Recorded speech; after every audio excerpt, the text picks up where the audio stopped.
नमस्कार।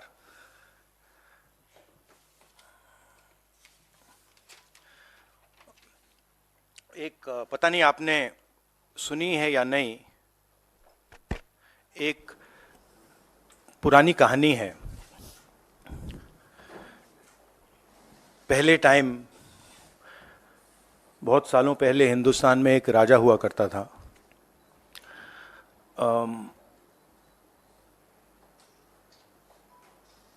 उसके खिलाफ सारे लोग खड़े हो गए थे। पूरी जनता, सारा का सारा ऑपोजिशन उन पर आक्रमण कर रहा था और वो टेफ्लॉन जैसे थे। उन पर जितना भी आक्रमण करो कुछ होता नहीं था। तो थोड़े साल बाद जो ऑपोजिशन के लोग थे, जो उसको रेजिस्ट कर रहे थे, वो बाहर एक ऋषि बैठा रहता था, उसके पास गए। उसने कहा कि बताइए, हमें बात समझ नहीं आ रही है। हम इस राजा पर 24 घंटा आक्रमण करते हैं, जनता इसके खिलाफ है, कुछ होता ही नहीं है। जितना हम इस पे आक्रमण करते हैं ऐसा लगता है कि हम गलत जगह तीर मार रहे हैं। तो ऋषि ने कहा, वो काफी नॉलेजेबल था, तो उसने कहा देखिए, एक्चुअली बात क्या है, ये जो राजा है इसकी आत्मा इसके अंदर नहीं है। इसकी आत्मा वहां पे पीछे एक छोटा सा घर है, वहां पे एक पिंजड़े में एक तोता बैठा है। इसकी जो आत्मा है ना, वो उस तोते के अंदर है। उस तोते को जाके आप पकड़ लीजिए,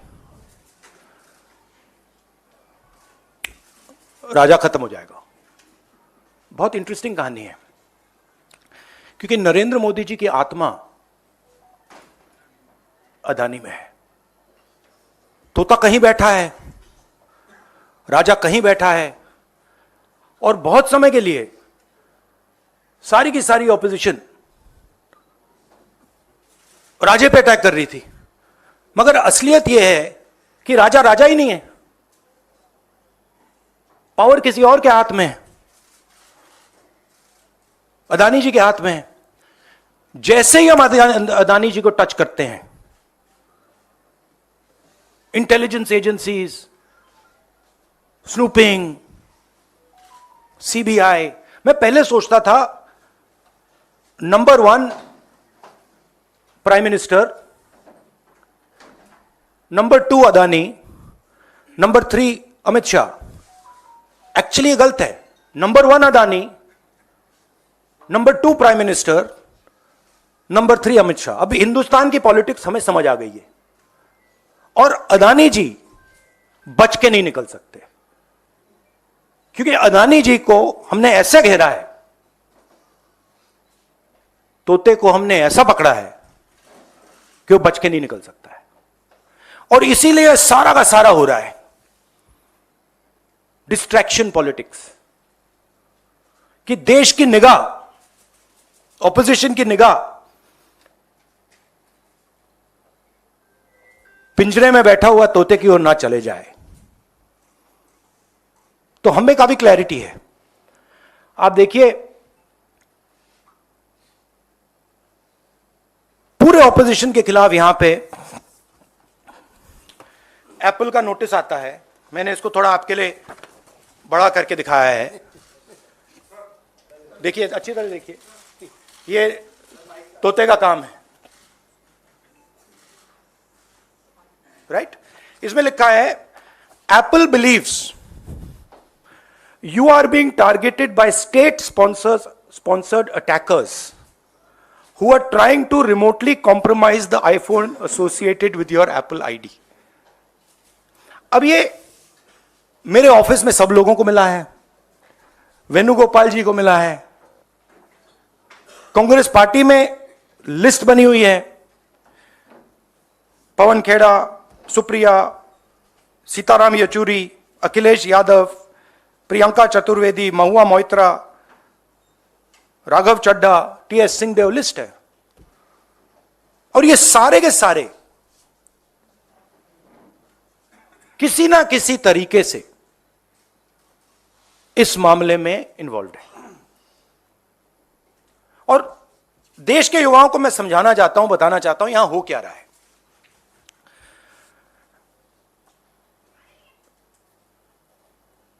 आपका ध्यान कभी इधर ले जाते हैं, कभी उधर ले जाते हैं, कभी इधर ले जाते हैं। आपके दिल के अंदर गुस्सा पैदा करते हैं,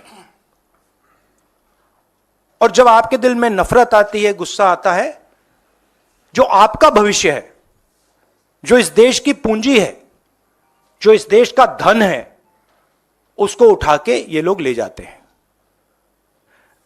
अदानी जी को हिंदुस्तान के पोर्ट्स पकड़ा दिए, हिंदुस्तान के एयरपोर्ट्स पकड़ा दिए। मुंबई एयरपोर्ट चाहिए था, सीबीआई ईडी का प्रयोग किया, मुंबई एयरपोर्ट दे दिया। एग्रीकल्चर में कानून बना दिए अदानी जी के लिए, फूड ग्रेन्स की स्टोरेज उनके हाथ में, इंफ्रास्ट्रक्चर उनके हाथ में, आप सड़कों पे चलते हो, सीमेंट उनके हाथ में। तो पूरा का पूरा देश ये 3-4 लोगों को पकड़ा रहे हैं। नुकसान किसका हो रहा है? हिंदुस्तान के युवा का हो रहा है। आपसे ये कहते हैं कि आप जाइए पढ़ाई कीजिए, आप जाइए आईएएस बनिए, आप जाइए इंजीनियर बनिए।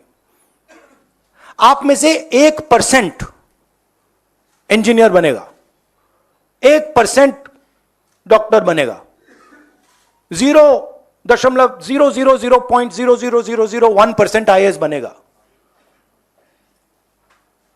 तो ये आपको झूठे भविष्य का वायदा करते हैं, और जो आपका धन है आपके आंखों के सामने आपसे छीन के ले जा रहे हैं। यह हिंदुस्तान की आज सच्चाई है। कम लोग हैं जो इसके खिलाफ लड़ रहे हैं, मगर हम डरने वाले नहीं हैं, हम लड़ने वाले लोग हैं।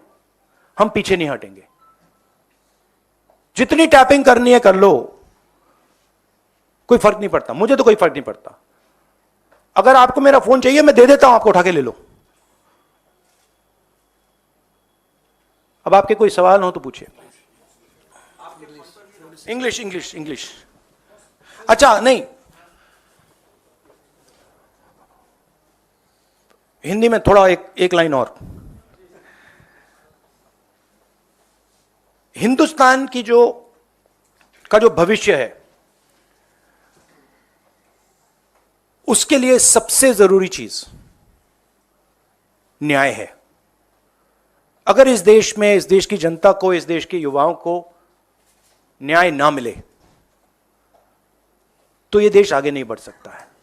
और मैंने बहुत बार बोला है, और मैं बोलता रहूंगा, और हम ये काम करके दिखा देंगे कि कास्ट सेंसस के बिना इस देश के युवाओं को न्याय नहीं मिल सकता। और ये पूरा का पूरा डिस्ट्रैक्शन जो हो रहा है, जब अदानी जी पैसा चोरी करते हैं, किससे चोरी करते हैं? देश की आम युवा से चोरी करते हैं, पिछड़ों से चोरी करते हैं, दलितों से चोरी करते हैं, आदिवासियों से चोरी करते हैं। जब अदानी जी कोयले में, ऑस्ट्रेलिया में जब नाव चलती है, यहां आती है, जब वो ओवर इनवॉइसिंग करते हैं, तो अदानी जी किसकी जेब से चोरी कर रहे हैं पैसा? जो आप बिजली खरीदते हो उसमें अदानी टैक्स है, ट्रेन में आप जाते हो उसमें अदानी टैक्स है, फ्रेट घूमता है उस पर अदानी टैक्स है। टैक्स किससे, कहां से आ रहा है? पिछड़ों की जेब से, दलितों की जेब से, आदिवासियों की जेब से, गरीब लोगों की जेब से, छोटे व्यापारियों की जेब से, और पूरा का पूरा ट्रांसफर इनकी जेब में हो रहा है।